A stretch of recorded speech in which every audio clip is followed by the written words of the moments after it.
Pagsusi sa Rice Milling Center sa probinsya sa Misamis Occidental, ipangunahan ni Provincial Governor Rogelio Nilpi Roque. Well, una sa tanan, nagpasalamat po sa pag-abi-abi sa ato ang provincial government o Misamis Occidental, sa ato ang Gobernador Henry Waminal o sa iyang Vice Governor o Sangguniang Panlalawigan sa pag-accommodate sa tuwa rice processing facility. So kanina nidagan na ang ato hapit pa. No, so hinaot nga ato ang mga technical team daghan natunan. Siguro naman naging sila natunan di ako naman kung natunan, no. So unsaon pagpadagan, unsaon pag-maintain.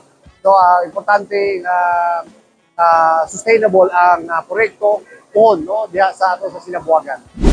Nanguna si Governor Rogelio Nilpi Roque sa coordination meeting sa Provincial Government of Bukidnon aron tun-an ang pagdumala sa rice processing facilities sa mga silingang probinsya ang Misamis Occidental ug Lanao del Norte Agosto 18 hangtod 20, 2025 diin gibisita ang K installations para magtigom sa mga ideya ug labing maayong gawi sa pagaling ug pagpauga sa humay. Sa pamahayag ni Governor Roque atubangan sa mga opisyalis sa nanganlang mga probinsya, gipadayag niini ang dakong panginahanglanon sa bugas sa pangagamahanang probinsyal, sanglit nagapadagan man kini sa provincial hospitals, provincial jail ug ang mga hinabang nga magagikan sa PSWDO. The provincial government of Bukidnon, ako kaya po pasalamat na naka-learn dito sa inyo, sa inyong probinsya. Rest assured, kung kamo po na ay pinanglan sa puwag, gusto mo makatuon, pasin po na aming ikashare po sa inyo, welcome po tayo po bisita sa lalawigan sa probinsya sa Bukidnon. Nindot tayo ang makita nato na adunay mga collaboration ang mga probinsya. Pagpinabangay ka sa ato mga problema. No? Through strong collaboration between the provincial government, local government units, national agencies, and farmer organizations, the ARPA program has not only improved rice productivity, but has also enhanced farmers' incomes, reduced production costs, and ensured affordable rice for consumers. Gawa sa Misamis Occidental Province, gisusi usab ni Governor Roque uban sa team ang rice processing facility dinhi sa Lanao del Norte.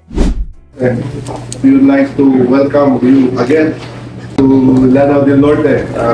Roque, we're honored that you're here together with your team to benchmark on our PGPC. PGPC is one of the,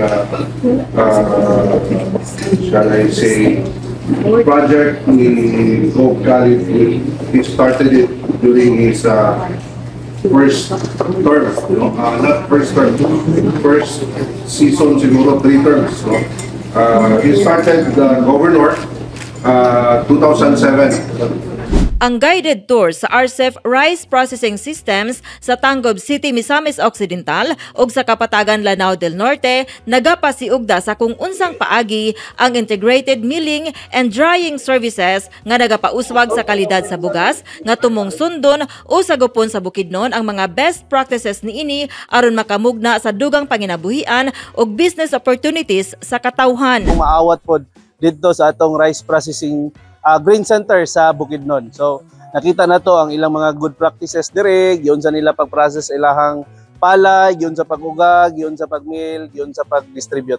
So gipaningkamutan sa PGB nga sa dili madugay mahimong operational na ang gitukod nga rice mill and mechanical dryer diha sa grain center facility sa probinsya nga napahimutang sa Barangay Sinabuagan, Valencia City, Bukidnon nga natukod pinasigad sa Memorandum of Agreement tali sa PGB ug DA Philippine Center for Post-Harvest Development and Mechanization nga gitaganan og pondo balor 101.5 million pesos.